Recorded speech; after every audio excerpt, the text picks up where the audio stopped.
ETF index mutual funds నేర్చుకుని stock మార్కెట్లో రాణించాలనుకుంటున్నారా? వెంటనే ఈ నెంబర్కి కాల్ చేయండి. హాయ్ హలో నమస్తే, welcome back to Suman TV. అమెరికాలో ఉన్నటువంటి భారత్ ఐటీ కంపెనీలకు ట్రంప్ రాక మంచిదా కాదా? మరి ఐటీ సెక్టార్కి బంపర్ ఆఫర్ అంటున్నారు. మరి దీనిపైన నిపుణులు ఏమంటున్నారు? మరింత సమాచారం అందించడానికి ఈరోజు మనతో పాటు స్టూడియోలో ఉన్నారు బిజినెస్ అనలిస్ట్ నంది రామేశ్వరరావు గారు. సార్తో మాట్లాడదాం. నమస్తే సార్. నమస్తే సార్, మరి ట్రంప్ జనవరిలో బాధ్యతలు చేపడుతున్నారు కదా, మరి ఐటీకి ఎలాంటి ఆఫర్స్ ఉంటాయి? మరి బంపర్ ఆఫర్ అని చెప్తున్నారు, మన ఆర్టికల్స్ అయితే చూస్తున్నాం, వీడియోస్ చూస్తున్నాము. మరి ట్రంప్ వచ్చిన తర్వాత అమెరికాలో ఉన్నటువంటి ఐటీ కంపెనీస్కి ఎలా ఉండబోతుంది అంటారు? లాభమా నష్టమా అంటే ఏం చెప్తారు? ట్రంప్ గురించి మాట్లాడాలన్నా ఎలాన్ మస్క్ గురించి మాట్లాడాలి పెద్ద సముద్రం అన్నమాట. ఐటీ అంటే ఇన్కమ్ ట్యాక్స్ అంటాం, ఇన్ఫర్మేషన్ టెక్నాలజీ అంటున్నాం. సో ఇన్ఫర్మేషన్ టెక్నాలజీ నాకు తెలిసి అంతకుముందు చెప్పాను, అమెరికాలో ఎవ్రీ 4th ఇంజనీర్ అంటే 1 2 3 4 నుండి 8 every 4th engineer in America is from India. Every 4th engineer from India is from south. Every 4th engineer from south is from Andhra Telangana.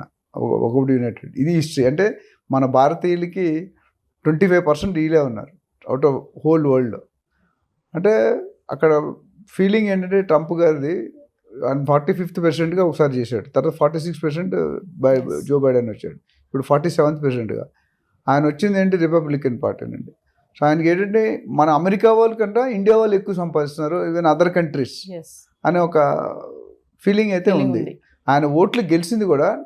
ఇప్పుడు Elon Musk campaign చేశాడు ఆయన ట్విట్టర్ ద్వారా, మొత్తం వాల్యుబుల్ టైం స్పెండ్ చేశాడు. దానివల్ల benefit ఏంటి, ఆయన గవర్నమెంట్లోనే position వచ్చింది, డిపార్ట్మెంట్ ఆఫ్ గవర్నమెంట్ ఎఫిషియన్సీ అని పెట్టి ఆయన్ని వివేక్ రామస్వామి అడ్వైజర్గా పెట్టారు. అంటే క్యాబినెట్ లెవెల్ ర్యాంక్ అంటే అంత ఈజీ కాదు. అసలు ఏమీ లేకుంటే మామూలుగా పట్టిందల్లా దున్నేస్తాడు. ఏ ఫీల్డ్ పట్టుకుని ఆ ఫీల్డ్ ఆ పక్కనోడు ఖతం అయిపోతాడు. అలాంటి ఇప్పుడు క్యాబినెట్లో పొజిషన్ వచ్చింది, గవర్నమెంటే చేతిలో ఉంటుంది, అది కూడా సీనియర్ పొజిషన్. కమింగ్ బ్యాక్, అమెరికాలో ట్రంప్ ఏం చేస్తాడంటే ఇమిగ్రేషన్ పార్ట్ ఏముందో అది స్ట్రిక్ట్ చేస్తాడు. ఆయన నేను చెప్పినట్టు ఎలక్షన్ గెలిచిందే దీని మీద యాక్షన్ తీసుకుంటాను. I will reduce the intake of out foreign country students. ఎందుకంటే మన వాళ్ళ వల్ల వాళ్ళ జాబులు పోతున్నాయి, లేదా మన వాళ్ళు సంపాదించింది వాళ్ళు సంపాదించింది. సో దేర్ స్కేర్సిటీ అయిపోతుంది జాబ్. ఇప్పుడు ఈయన ఏం చేస్తాడంటే రకరకాల వీసాలు ఉన్నాయి మనకు, ఆల్రెడీ చూసిన H1 వీసా, వర్క్ వీసా అవన్నీ. దాని మీద డెఫినెట్గా ఎందుకంటే ఫీలింగ్ ఏంటంటే చాలామంది మన ఇండియాలో తక్కువ ఉన్నారు, మిగతా కంట్రీస్ అండర్ డెవలపింగ్ కంట్రీస్ ఉంటాయి కదా, ఇల్లీగల్గా వచ్చేస్తున్నారు.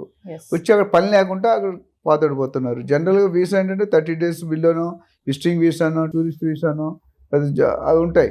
అది లేకుండా ఇప్పుడు నేను ఏం చేస్తున్నాడు, కొద్ది స్ట్రిక్ట్ కండిషన్ పెడుతున్నాడు. వచ్చేవాళ్ళు ఎలా వస్తున్నారు, చెకింగ్లు ఎక్కువ అవుతాయి, అంటే స్కూటినీ.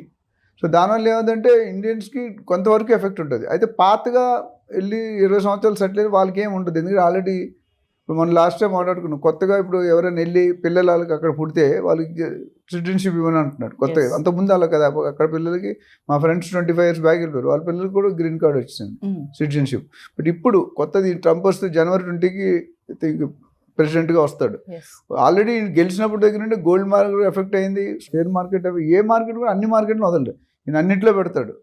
సో ఇక్కడ ప్లస్ ఇప్పుడు ఎలాన్ మస్క్ ట్విట్టర్ అడ్వర్టైజ్మెంట్ ఇంకా టోటల్ డామినేషన్ ఉంటుంది. సో ఓవరాల్ నేను ఏం చెప్తుంటే ఐటీ పాత వాళ్ళు వెళ్ళబోయే వాళ్ళకి చాలా ఇబ్బంది ఉంది. ఇప్పుడు అక్కడ ఉన్న వాళ్ళు కూడా కొంతమంది వెనక్కి రావచ్చు, ఆయన స్ట్రిక్ట్ చేసే కండిషన్స్, వెనక్కి వచ్చే అవకాశాలు చాలా పుష్కలంగా కనిపిస్తుంది. సో మనం కేర్ఫుల్గా ఉండాలి. ఎందుకంటే చాలామంది రకరకాల ఇల్లీగల్ మెథడ్స్ వెళ్ళిపోతున్నారు, ఏదో విధంగా ఎంటర్ అయిపోతున్నారు. ఎంటర్ అయ్యి అక్కడ జాబ్ లేకుంటే, చదువు లేకుండా ఉండకూడదు మీరు అక్కడ, అదే ఇంపార్టెంట్. అయితే ఇంకోటి H1B వర్క్ వీసా అంటున్నాం కదా, వాళ్ళకి ఏమైనా కష్టం ఉంటుందంటారా ట్రంప్ రాక? అంటే కష్టం అంటే కరెక్ట్గా ఉన్నవాడికి ఏముంటుందండి. India has good intelligence, IQ levels బాగుంటాయి. మన ఇండియా వాళ్ళు ఎక్కువ మంది ఎందుకు ఉంటారంటే, ఇప్పుడు దేశంలో ప్రపంచంలో ఎన్నో కంట్రీస్ ఉన్నాయి, అక్కడ ఎందుకు అంటారంటే మనకున్న ఐక్యూ లెవెల్స్ చాలామందికి ఉండవు, ఇంక్లూడింగ్ అమెరికన్స్. సో మన వాళ్ళు అక్కడ బిజినెస్లు కానీ, హాస్పిటల్స్ కానీ, ఇంజనీరింగ్ ప్రొఫెసర్స్ కానీ అందరూ కూడా మన వాళ్ళు డామినేషన్ ఉన్నారు. సో వాళ్ళ మీద ఏంటంటే రైట్ క్యాండిడేట్ లోన్కి అలౌ చేయండి, ఎవరిని పడితే వాళ్ళని అలౌ చేయకండి. సో ఇంపాక్ట్ అనేది ఆయన ఎంత తీవ్రంగా ఉంటుందని చెప్పడం, బట్ డెఫినెట్గా ఇంపాక్ట్ అయితే ఉంటుంది నా ప్రకారం. వర్క్ వీసా అంటున్నారు కదా, అసలు వర్క్ వీసా అంటే ఏంటి సార్? దాంట్లో ఏమైనా టైప్స్ ఉంటాయా? వర్క్ వీసాలో టైప్స్ ఉంటాయి. మెయిన్ వర్క్ వీసా ఏంటంటే మనం జనరల్గా ఏమవుతుందంటే మనం చదువుకున్న తర్వాత నార్మల్గా చూసుకుంటే వెళ్ళగానే జాబ్ రాదు, తర్వాత ఇంటర్న్షిప్ చేయాలి, ప్రాక్టీస్ చేయాలి, దాని తర్వాత జాబ్ వస్తుంది. గంటకి $40 లెక్క ఇస్తారు. కానీ మన వాళ్ళకి ఇండియాలో ఇండియా కానీ బయట కానీ $10 కొరకు యాక్సెప్ట్ చేస్తారు. ఇప్పుడు అది కూడా మారుస్తాను అంటున్నాడు. సో ఓవరాల్గా మన చదువు అయిపోగానే అక్కడ వెళ్ళగానే జాబ్ వస్తుంది, వర్క్ వీసా అంటే వర్క్ ఉంటే మీకు ప్రాబ్లం ఉండదు. అంతకుముందు అలా ఉండేది కదా. ఇప్పుడు అంటే వర్క్ వీసా లేనప్పుడు డిఫరెంట్, లేకపోతే మీరు వెళ్ళడానికి వీల్లేదు. సో అది main problem. So visa with work, already మీకు అపాయింట్మెంట్ లెటర్ ఉంది కంపెనీ, అక్కడ వెళ్ళి చాలా మంది ఏం చేస్తుంటే ఈ టూరిస్ట్ వీసా ఇట్లా వెళ్ళి అక్కడ నుండి ఎత్తుక్కుంటారు జాబ్స్. అక్కడ కాబట్టి ఆల్రెడీ జాబ్ ఉంటేనే వెళ్తాడు ఈజీగా అన్నిటికంటే. సార్ ఇంకోటి వర్క్ వీసాలో రకాలు ఉన్నాయి కదా సార్, షార్ట్ స్టే అని ఒకటి, దీర్ఘకాలిక అని ఒకటి, EU బ్లూ కార్డ్ వీసా అనేసి, కొంచెం ఒకసారి వివరిస్తారు. అంటే ఇది ఏంటంటే షార్ట్ వీసా అంటే చాలా మంది సెమినార్స్ కానీ వర్క్ షాప్స్ కానీ సింపుల్గా 2 days 3 days బిలో 10-15 days లేదా బిలో 1 month వాళ్ళకి షార్ట్ టర్మ్ అంటే షార్ట్ స్టేయింగ్.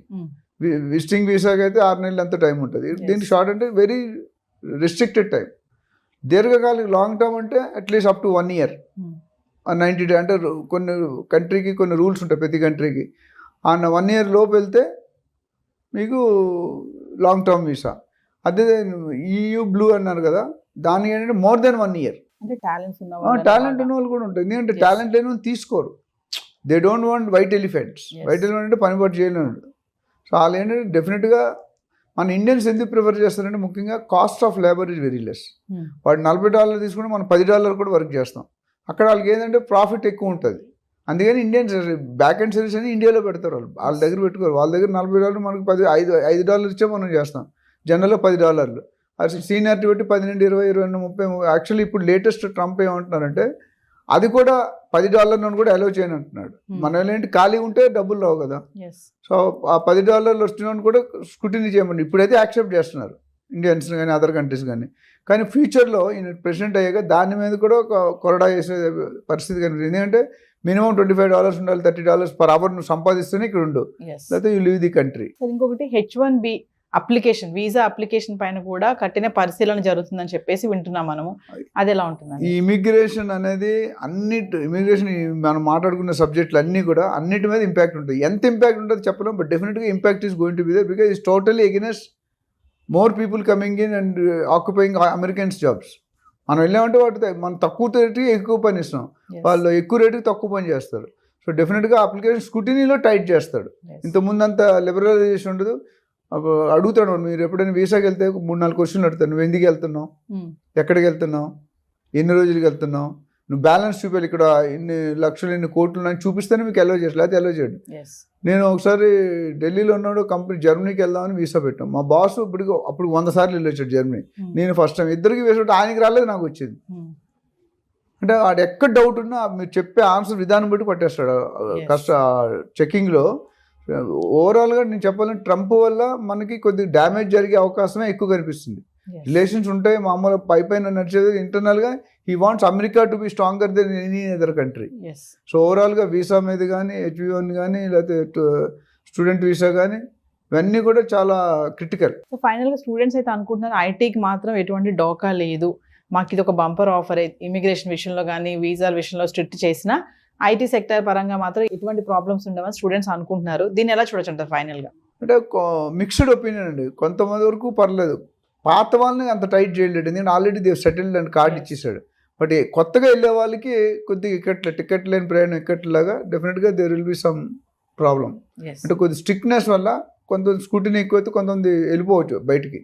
ఉన్న వాళ్ళని పంపిస్తారు. లేటెస్ట్గా 1-2-3 years ఉన్న ఇబ్బందే, ఆల్రెడీ 10-20 years ఉన్న వాళ్ళకి ఇబ్బంది ఏమి లేదు. బట్ కొత్తగా వెళ్ళే వాళ్ళు మాత్రం ఆంక్షలు చాలా కఠినంగా ఉంటాయి, దాన్ని ఫాలో చేస్తారు. ఫాలో చేసినట్టు అంత సెట్ అయితే చాలామంది ఏం చేస్తారంటే ఇల్లీగల్గా రకరకాల వేస్ ఉన్నాయి, ఎలాగోలా దూరేద్దామని వెళ్తారు.